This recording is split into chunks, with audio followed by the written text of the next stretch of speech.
Alors maintenant qu'on a une fonction où on peut vérifier si le password qui a été rentré par l'utilisateur est OK, on va maintenant faire en sorte que notre utilisateur, une fois qu'il est connecté, il n'a pas besoin de retaper son mot de passe à chaque fois. On va fabriquer un petit token, autrement dit, ce sera un petit bout de texte qu'on peut envoyer à l'utilisateur. Et le site web est déjà configuré pour envoyer ce petit bout de texte à notre serveur à chaque fois qu'une requête est envoyée. Et donc à chaque requête, on pourra vérifier que c'est bien toujours la même personne qui nous envoie ces requêtes-là. C'est une technique qui s'appelle le JWT, JOT, JSON Web Token, que vous avez dû voir dans votre cours, et on va essayer d'implémenter ça aujourd'hui. C'est très pratique et vous allez voir ça dans tous les boulots que vous aurez. Alors allons-y, c'est parti. Pour commencer, on va nettoyer notre base de données. Je crois qu'elle est un petit peu remplie de pas mal de trucs. Alors on va aller tout de suite là dans notre... alors comment est-ce qu'on va faire? On va aller dans le user.js. Qu'est-ce qu'on va faire? Bah écoutez, on va aller là dans notre... est-ce qu'on a un user quelque part? Ouais, user il est là. Regardez, je vais aller tout en bas là de mon code et puis je vais lui dire user. Alors comment est-ce qu'on retire tout? Alors je crois que c'est mongoose remove. Et normalement, si vous allez dans mongoose remove, vous allez trouver... Où est-ce qu'il est? Hop, remove. Voilà. Removes all documents that match conditions, bla bla. To remove just the first document, set the single option to true. Ok, donc en gros, il faut faire notre user.remove en lui passant quelques paramètres. Et si on lui passe rien, à mon avis, je crois que ça marche pour tout virer. On va faire ça. Alors, on va lui dire bah, user.remove. Je vais quand même lui passer un objet vide, je crois que c'est comme ça qu'on fait. On fait comme ça. Je pourrais mettre un then après pour dire tout supprimer. On va voir. Ok, connecte to Mongo. Alors maintenant, si je retourne là-dedans, que je fais actualiser, alors ça n'a pas marché. Je vais mettre une petite promesse là, vu que c'est une promesse, on va mettre then, allez hop, on va lui dire, hop, on va lui passer une fonction, on va lui dire console.log all removed. Voilà, est-ce qu'il va l'exécuter? Ah voilà, et donc là il me dit collection remove is deprecated, use delete one, delete many or bulk write instead. Ok, donc on va plutôt faire un delete many. Alors, où est-ce qu'il est? On va chercher. Hop, delete many, il est là. Comment est-ce qu'on lui dit? Name, machin, blablabla. Bon, on va lui dire, donc, c'est pas remove qu'on lui va mettre, c'est delete many. Allons-y. Ah, et là, j'ai bien le all removed. Est-ce que ça aurait marché? On va voir. Hop. Parfait. Voilà, tout a été viré. J'ai pas eu besoin de le faire à la main, ça aurait été bien chiant. Ok, donc ça, on peut virer ça. Bien. Qu'on voudrait faire maintenant? Alors, si le password est OK, on lui dit ben, rest status machin, if password not OK machin. Euh, alors, je vous montre une petite technique de refactoring. Une fois qu'il y a un res.send qui est effectué, le serveur express il s'arrête d'exécuter. Donc en gros, ce if is password OK, en fait, il sert à rien, puisque en gros, on lui dit si le password n'est pas OK, tu envoies un 403. Et donc, si il continue d'exécuter, s'il est encore, si la ligne 34 est lue, ça veut dire qu'on sait déjà que euh, on sait déjà qu'on est dans la bonne condition en fait. Donc là, je pourrais virer ça. Et normalement, ça marche encore très bien le code. Voilà. Euh, Maintenant, qu'est-ce qu'on va lui dire? Eh bien, is password OK, machin. Qu'est-ce qu'on va lui dire? Bah, on va fabriquer un JSON Web Token. Alors allons-y, on va regarder dans la documentation de JSON Web Token. Alors encore une fois, ce n'est qu'une simple librairie, donc vous avez la liberté de choisir la librairie que vous voulez pour vous faire les web tokens que vous voulez. Je vais vous montrer vite fait comment ça marche un web token. Un web token, c'est juste une chaîne de caractères, voilà. Et donc voici un web token. Et donc la partie rouge, c'est en gros tout ça, c'est du base 64. Les deux parties. Alors ne regardez pas la partie bleue, pour l'instant je vous parle des deux parties rouges et violettes. Ces deux parties rouges là, c'est du base 64, autrement dit, c'est-à-dire que vous pouvez mettre ça dans n'importe quel, vous pouvez décrypter ça dans un, vous n'avez pas besoin de mot de passe pour le déchiffrer. Regardez, je vais sur base 64 decoder. Voilà, je vais aller ici. Et si je prends, voilà, on va dire la partie violette, là, normalement, je suis censé avoir sub de point 1, 2, 3, 4, 5, 6, 7, 8, 9, 0, name John Doe, IAT, 1, 5, machin. Donc là, je vais copier cette partie violette, je vais la mettre ici, je la décode, et vous voyez que j'ai exactement les mêmes valeurs ici. Sub 1, 2, 3, machin, name John Doe, IAT, 1, 5, 1, 6. Donc tout ça pour dire que ce que vous voyez à l'intérieur d'un JSON Web Token, ce n'est pas chiffré à proprement parler, c'est juste du base 64. Et alors pareil, la partie rouge, c'est alg de .hs256 type JWT. En gros, c'est le header, ça veut dire, ça dit quel algorithme on utilise.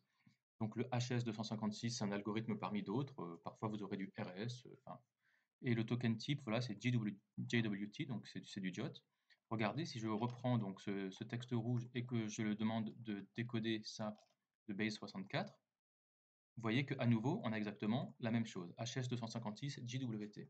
Donc toute la partie header qui est rouge, toute la partie payload qui est violette, tout ça, ce n'est absolument pas chiffré. C'est juste du base 64. Alors c'est quoi la signature ici? En gros, la signature, ce sera, donc cette partie bleue, elle va reprendre exactement le header et le payload et elle va le chiffrer avec un token que vous voulez. Et donc, alors là, vous pouvez mettre ce que vous voulez, hein, vous pouvez mettre 1, 2, 3, 4, 5, 6, vous voyez qu'à chaque fois, ça change la signature, mais que ça ne change absolument pas le reste ça ne change pas le reste du fichier. Et donc, par exemple, on va dire que mon mot de passe, ça va être pouet, voilà, et ça veut dire que cette signature, elle reprend le header, elle reprend le data, et elle le chiffre en utilisant pouet comme mot de passe. Et donc, si vous ne connaissez pas le mot de passe pouet, vous ne serez pas capable de décoder cette signature. Alors voilà, et donc là vous voyez par exemple la signature, bon, vérifiée. Mais si je modifie quoi que ce soit maintenant dans le payload, donc par exemple imaginez que John Doe, je lui enlève un E, hop, et ben, hop, ah oui alors, ah oui mais il m'a rechiffré ça, ouais. Alors imaginez, attendez, donc, pour remettre comme c'était avant, imaginez que je change n'importe quoi dans ce JOT, je lui modifie par exemple, je lui enlève le X qui est là, je lui envoie, hop, bzz, là j'ai une valide signature. Parce que là, dans ma truc de vérification, quand il a voulu prendre les informations qui étaient là, qu'il a voulu les décoder et ensuite les chiffrer avec mon mot de passe la pouet, il n'a pas trouvé la même signature. Et donc, il me dit, bah, cette signature, avec le mot de passe pouet, elle ne vérifie pas ce qui a écrit là juste avant. Autrement dit, ce fichier JOT, on ne peut pas, si vous n'avez pas le mot de passe, il n'est pas possible de régénérer cette signature euh, une fois que vous avez modifié les données qui sont là. Autrement dit, il y a seule la personne qui a le mot de passe de cette signature qui est capable de régénérer ce fichier JOT à partir des informations qu'il contient. Alors nous, on va utiliser ça, et donc on va faire voilà, npm install JSON Web Token. Alors, si vous n'avez pas tout compris, ce n'est pas très grave. Dites-vous tout simplement qu'on va fabriquer un JSON Web Token en utilisant un mot de passe et qu'on va juste le vérifier à chaque fois que l'utilisateur nous le renvoie.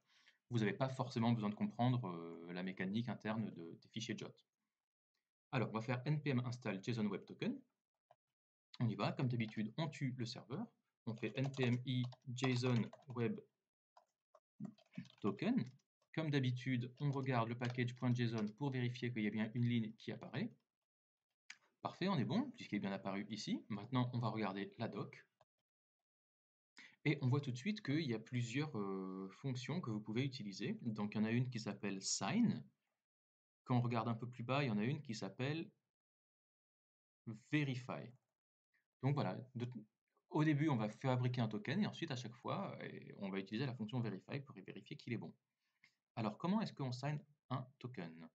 Alors, en gros, on va lui demander de signer un payload avec une clé secrète et éventuellement, quand vous avez décroché, ça veut dire que on peut mettre un troisième paragraphe qui est optionnel, qui sera un callback. Alors, blablabla, donc on va pas tout lire, hein. Alors voilà comment ça se passe. Synchronous sign with default, var jot, machin, ou alors sign asynchronously. Ok, donc on peut utiliser, si on veut, on n'utilise que deux arguments. Voilà. Et si on veut, donc on peut lui passer un troisième argument qui est une fonction de callback. Alors voyons voir si ça marche. Alors pour l'instant, j'ai pas envie de le faire dans le code. Je vais le faire dans mon REPL pour être sûr que ça marche bien, pour bien comprendre. Alors pour aller dans le REPL, comme d'habitude, on fait node. Puisqu'on va avoir besoin de JSON Web Token, on va faire un require. Je vais l'appeler JWT. Voilà. Donc ça, c'est une sandbox, hein, c'est une REPL, donc c'est juste pour voir en temps réel, c'est juste pour essayer de comprendre la librairie avant de la mettre dans mon code, hein. Tout ce que je fais là, ça partira comme quand dès que j'aurai fermé ce terminal. Donc JWT, voilà, maintenant je vais loguer JWT. Qu'est-ce que j'ai dedans? Voilà, j'ai decode, verify, sign. Ok, donc j'ai 3 fonctions. Alors je vais utiliser la fonction sign. Voilà. Et alors comment est-ce qu'elle marche? Eh bien, donc il faut lui passer un objet et un mot de passe. Ok. Alors qu'est-ce qui se passe? Donc je vais lui passer un objet, donc par exemple message hello. Et puis il faut que je lui passe un mot de passe. Donc par exemple, mon mot de passe, ça va être pélican. Voilà. Et donc il m'a fabriqué ce web token ici. Maintenant, est-ce que je pourrais le décoder? Je vais essayer. Alors on va faire. Alors peut-être que. Attendez, peut-être que ce string-là, comment est-ce qu'on va l'appeler token? Const. Alors attends, on va appeler, let token est égal à. Alors est-ce que ça marche si je fais ça? Non, il comprend pas. Dans Chrome, ça marche. Bon. Donc en gros, je vais reprendre ça, puis donc const token est égal à tout ça. Ah merde. Ah. Const my token.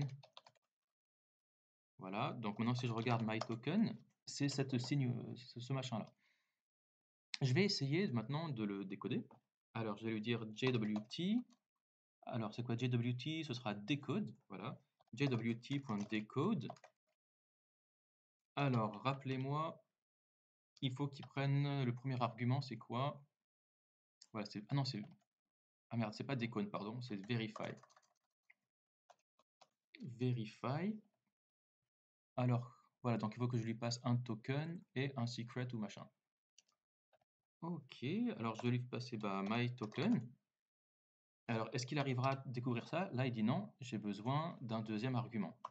Donc, je vais lui passer un deuxième argument, et puis là, je vais lui dire un mot de passe qui n'est pas le bon, genre bad password. Non. Secret or public key must be provided.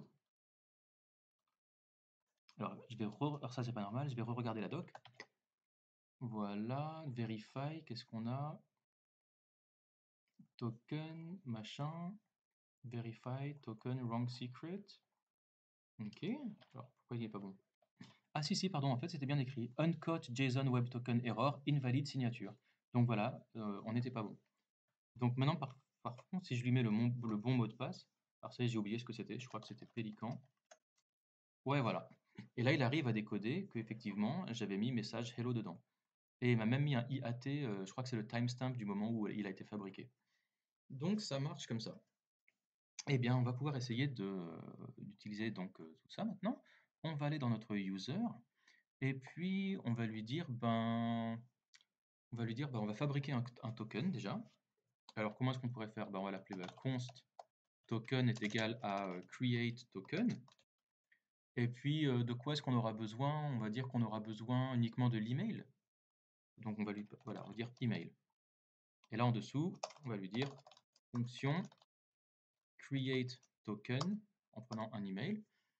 Et on va prendre jot. Alors on va faire const écrit, on va dire const JWT est égal à require JSON Web Token. Comment est-ce qu'on avait fait là-haut? On avait fait JSON jet.sign, voilà, très bien. Donc maintenant on va l'utiliser ici. Et donc on va lui dire jot.sign. Et alors on voulait quoi? On voulait l'email. Et alors j'ai oublié déjà, qu'est-ce qu'il fallait? Voilà, donc il y faut un ok, donc il lui faut un objet. qu'est-ce qu'on va lui dire? Donc dans l'objet, je sais pas, je me souviens plus, on va mettre email, hein, tout court, email de point email. Et alors ensuite là, on va lui mettre un password. Alors encore une fois, ce password, on va pas le mettre en clair là-dedans. Enfin, pour l'instant, je vais le mettre en clair là, et après on changera quelque chose. Et après, on va aussi mettre, alors un troisième argument, on peut mettre une date d'expiration sur un token. Voilà, on peut mettre un expires in. Voilà, oui. Et alors c'est toujours utile de mettre une expiration sur vos tokens parce qu'imaginez qu'un de vos utilisateurs se fait voler son token, ben ça veut dire que pour toute la vie, et ben, quelqu'un pourra se loguer avec son quelqu'un pourra se loguer sous son nom même sans connaître son mot de passe. Même s'il change son mot de passe, donc c'est pas super. Donc on va lui mettre un expires in, et puis allez hop, on va mettre 24 heures. Je crois que c'est comme ça, hein, 24H. Que je vérifie. Attendez. Voilà. 2 days, 10 heures, 7 days. Alors attention, si vous mettez que des chiffres, c'est des millisecondes, hein. Parfait. Alors on va faire ça. JSON.sign machin. Et puis on va lui dire, ça va être le const token est égal à jot.sign et puis return token. Ah, et puis même, hop, on va le loguer. Et alors, quand est-ce que ce sera appelé ça? Ce sera appelé dès qu'il se login avec un bon mot de passe. Donc, essayons ça. Je vais relancer mon serveur. Alors, par contre, maintenant, toute ma base de données est vide, donc j'ai pas d'utilisateur, donc je vais être obligé de refabriquer un utilisateur. Alors, on va aller sur le sign up. Alors, logout, voilà. Je vais aller à sign up, Benoît.hop. Et puis là, mon mot de passe, ce sera Pouet. Je sign up. Voilà, no test de display machin. Et si je regarde dans mon login, alors, is password OK true. Ah oui, d'accord, donc en fait, il est directement allé se loguer. Is password OK true. Et alors, pourquoi est-ce qu'il ne m'affiche pas? Ah si, voilà, le token, il est là. Voilà, donc j'ai bien généré un token. Maintenant, ce qu'il faudrait, c'est voir comment on le renvoie au site web, à l'utilisateur. Alors pour ça, on va regarder les specs et on voit que quand on fait un post sur API auth login, on veut un user ID qui c'est un string et un token qui est un string. Très bien. Alors on va faire ça.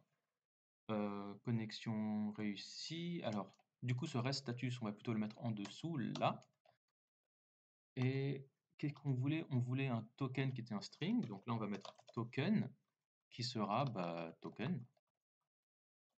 Voilà, qui sera le token qu'on vient de fabriquer.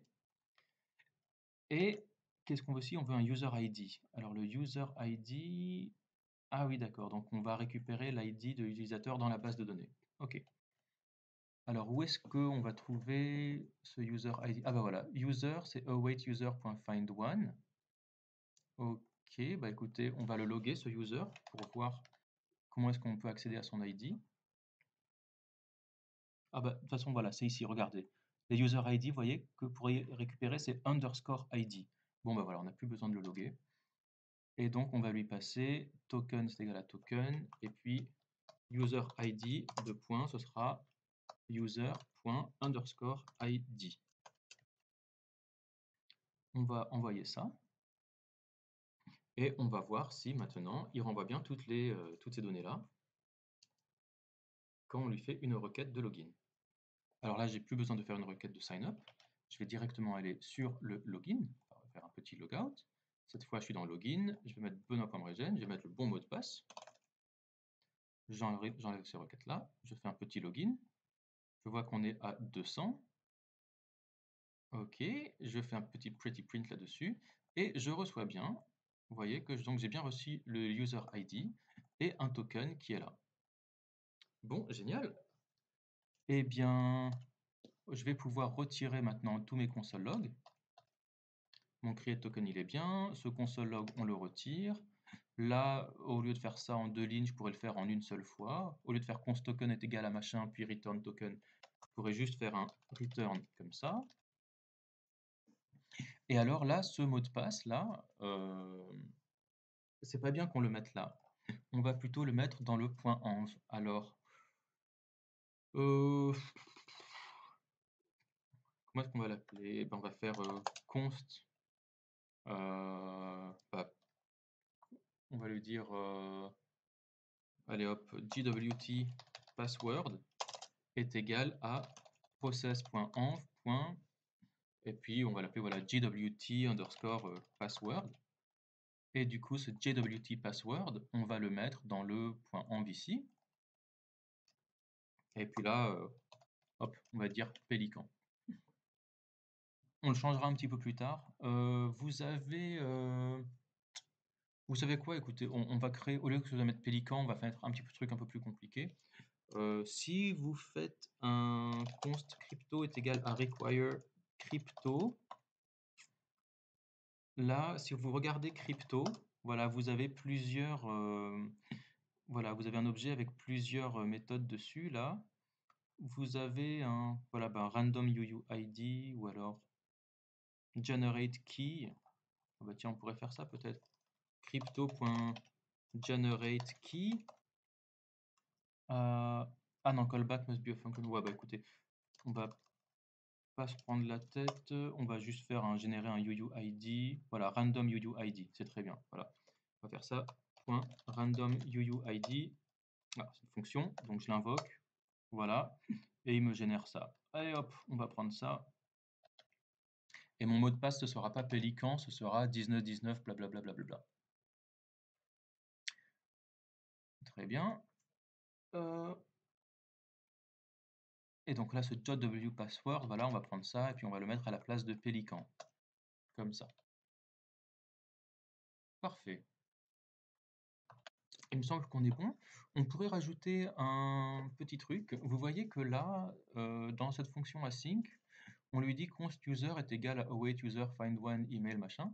On n'a pas géré le cas où il ne trouve pas, où il ne trouve pas de user, ou alors il en trouve 0, ou alors il n'arrive pas à se connecter. Il faudrait qu'on rajoute un petit cas d'erreur.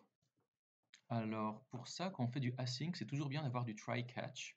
Donc là, je vais lui dire try. Voilà, ça je le mets tout en dessous. Et puis je lui dis si tu trouves pas, voilà, catch error. Et si tu trouves pas, on peut lui dire console.error_r. Et puis ce serait bien aussi de renvoyer une mauvaise, voilà, on lui dit res.status500 send message erreur interne. Comme ça, voilà, s'il a eu pour une raison ou pour une autre, il n'a pas réussi à se connecter à la base de données, voilà, ça se passe bien du côté de l'utilisateur. Ok. On continue en supprimant tous les console logs, parce que c'est jamais très beau des console logs. Voilà, et puis notre code, voilà, on le met un peu plus petit. Voilà, un peu plus petit là comme ça, avec moins de. Voilà, ok, moins de console. Tiens, je viens de me rendre compte encore d'un autre petit truc, c'est que vous voyez que là, on fait du then et du catch, alors qu'on est dans une fonction async. C'est un petit peu dommage. Si on est dans une fonction async, autant utiliser le await. Donc ce serait bien de transformer tous ces machins-là en await. Je trouve qu'on pourrait faire ça si on voulait. Alors, je serais curieux de voir ce que ça donne. Écoutez, regardez, je vais faire user.save. Et écoutez, et si on commentait ça? Alors c'est juste un petit test, hein, j'ai envie de voir ce qui se passe si on pourrait transformer ce then catch en async await. Alors, hop, je vais commenter ça. Et puis je vais lui dire const saved user est égal à await user.save. Et puis ensuite, là, je vais lui dire de loguer ce saved user. Et on va voir ce que ça donne. Donc je vais lui faire une petite requête. Je vais lui faire une requête là. Je vais lui dire, hop, tu te log out. Et alors cette fois, on va faire un donc sign up. Je vais faire benoît.mregen là. Et encore pouet, voilà. On fait un sign up, donc forcément là il n'aura pas de réponse puisqu'on a commenté toute la partie réponse. Mais dans la console, on devrait voir qu'est-ce qui se passe. Saved user. Voilà, donc il me renvoie bien le user qui a été créé dans la base de données. Bon, bah, très bien. Dans ces cas-là, on pourrait dire, eh bah, là, toute cette partie, on pourrait la sortir du then. On pourrait juste faire un simple res.status de 100. Voilà. Et puis, le try catch, on pourrait le mettre là-dedans. Là. On pourrait mettre le try ici. Là. Et ensuite, on pourrait mettre un catch. Ah, comme ça, là. Alors, pardon, catch error qui donnerait res.status comme ça. Je sais pas pour vous, bon, on pouvait garder comme les choses comme c'était avant, mais je trouve que si on fait du async, bah, autant utiliser du await. C'est un peu dommage de faire du zen. Res.status, ah oui, d'accord, bah, est-ce qu'on a besoin de ce saved user? Bah, même pas. Ensuite, on pourrait aussi le passer, ce saved user, message utilisateur enregistré. Ouais, et puis on pourrait rajouter le user, le saved user. Le truc, c'est que le saved user, je sais pas si on peut passer ce saved user, en fait, je sais pas si on peut le passer puisque c'est pas du texte, hein. Alors lui, attendez, il déconne, je crois qu'il lui manque une. Vous voyez que là, mon accolade elle est rose, alors que celle de ma fonction elle est jaune. À mon avis, doit lui manquer une accolade. Voilà, là on est bien. Donc ouais, je serais curieux de savoir si on peut lui passer le user, là, le saved user. Je pense que non, mais écoutez, ça se tente, hein. Faisons une requête, on va lui demander de fabriquer un user. On verra. Comme ça, sign up. Qu'est-ce que j'ai? 201.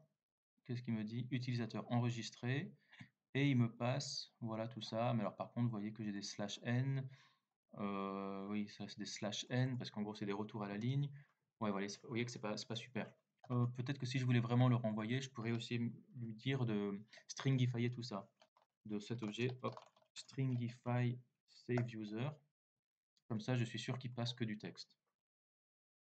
Ça veut dire qu'il va le sérialiser avant de l'envoyer, d'en faire une chaîne de texte. Donc, on va réessayer. Donc là, pareil, je vais le mettre. Hop, hop. On retente. Sign up. J'ai mon 200 là qui est ici. Et qu'est-ce qu'on a ici maintenant? Non, j'ai toujours le même problème. Ouais, ouais, bon, bah écoutez, on n'a pas besoin d'envoyer tout ça, hein, de toute façon. Voilà, message utilisateur enregistré. Ouais, allez, bon, on va retirer ça, de toute façon, on n'en a pas besoin. Good, je crois qu'on est bien. Ce saved user, vous voyez qu'on l'utilise pas, donc peut-être qu'on n'est pas obligé de mettre le user.save à l'intérieur d'une constante, donc ça, je vais le virer. Et puis maintenant, on va pouvoir passer à la partie login pour lui dire, une fois qu'il est logué, voilà, donc on lui renvoie le token, ça c'est bon. Et maintenant, ce qu'il faudrait, c'est qu'à chaque fois qu'on reçoit une requête, il vérifie le token. Bon, et ben on va faire ça dans la vidéo d'après. À toutes.